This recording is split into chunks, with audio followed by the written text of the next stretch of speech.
নাবালকদের দিয়ে কাজ করানোর অভিযোগ, বহিরাগতদের কাজে লাগিয়ে ব্যর্থ থাকছেন স্থানীয় জমিদাতারা। এই অভিযোগে সপ্তাহের শুরুতেই উত্তপ্ত হয়ে উঠল দুর্গাপুরে কাঁটাবেরিয়ার একটি বেসরকারি কারখানার নার্সারি। স্থানীয়দের সঙ্গে নিয়ে বিক্ষোভে সামিল হন বিজেপি নেতৃত্ব। কর্তৃপক্ষকে ঘিরে বিজেপির বিক্ষোভ। এনারা বিহার থেকে লোক নিয়ে আসছেন এবং বাইরে থেকে যারা এখানকার জমিদাতা ল্যান্ড ওনার তাদের কাজ নাই, সব আজকে এক মাস ধরে বসে আছে। বিক্ষোভকারীদের অভিযোগ, সংশ্লিষ্ট বেসরকারি কারখানা নার্সারিতে স্থানীয়দের উপেক্ষা করে বিহার থেকে বহিরাগত শ্রমিক এমনকি নাবালকদের দিয়ে কাজ করানো হচ্ছে।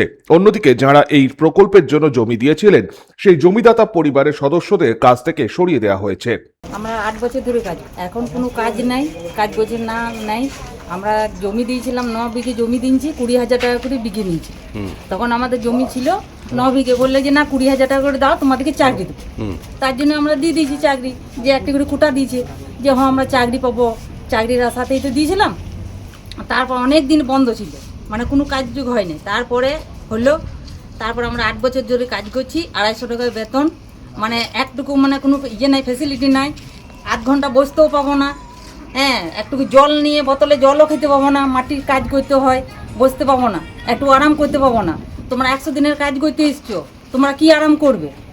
সাপেও যদি কামড়ায় বিধাননগরে ভর্তি করে দেবে। আমরা যদি ভয় করি এত জঙ্গলে কাজ করবো না, বলো তোমরা কেন কাজ করতে এসছো? তাহলে কাজ করবে না যদি, তাহলে তোমাদেরকে আজ থেকে বলেছি তোমরা ঘর চলে যাও, এরকম করে আমাদেরকে কথা বল। আমরা 1 মাস ধরে বসে আছি, কিন্তু বাড়ির লেবার এনে বোধহয় 300 টাকা 400 টাকা হাজিরি দিতে করাইছে, কিন্তু আমাদের এই 1 মাস ধরে ভাতে হাঁড়ি চাপে নাই ঘরে। তার জন্য আমরা মানে এরকম করছি যাতে আমাদের কাজটা পাই, যাতে আমাদের সংসারটা চলে। বিজেপি পাণ্ডবেশ্বর মণ্ডল 4-এর সম্পাদক সন্তোষ গুঁই অভিযোগ করে বলেন, তৃণমূলের মদতেই বহিরাগতদের কাজে ঢুকিয়েছে কর্তৃপক্ষ। যারা জমি দিয়েছিলেন তাদেরই কাজ থেকে বের করে দেওয়া হয়েছে। একাধিকবার তাদের পুনর্বহালের দাবি জানানো হলেও কোনো ব্যবস্থা নেওয়া হয়নি। অভিযোগ বলতে সুপার শক্তি নামক এই যে ফার্মটা আপনি দেখছেন সামনে, এটা দীর্ঘ 20 বছর আগে কেনা হয়। তারপর বিভিন্ন চাকরির প্রস্তাব দেওয়া হয়, যাই হোক পরে আবার জমিরা বিক্রি করে এখন একটা এগ্রিকালচার ফার্ম করে নেক্সট মানে লাস্ট 8-10 বছর এটা চলছে।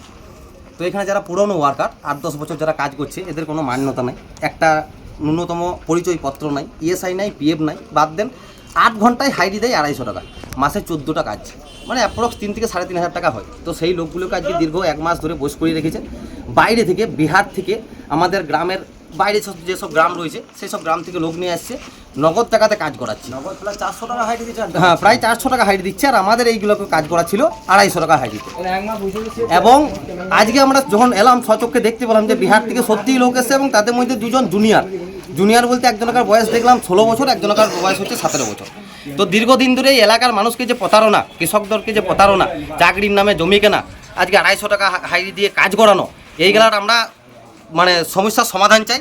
আর আমরা যে কৃষকরা একটা সাবমার্সিবল পাচ্ছি না, এইখানে এই ফার্ম কি করে এই ভৌম জলস্তরে জল তুলে 7খানা কমার্শিয়াল সাবমার্সাল নিয়ে এই একরের পর একর জমি চাষ করছে।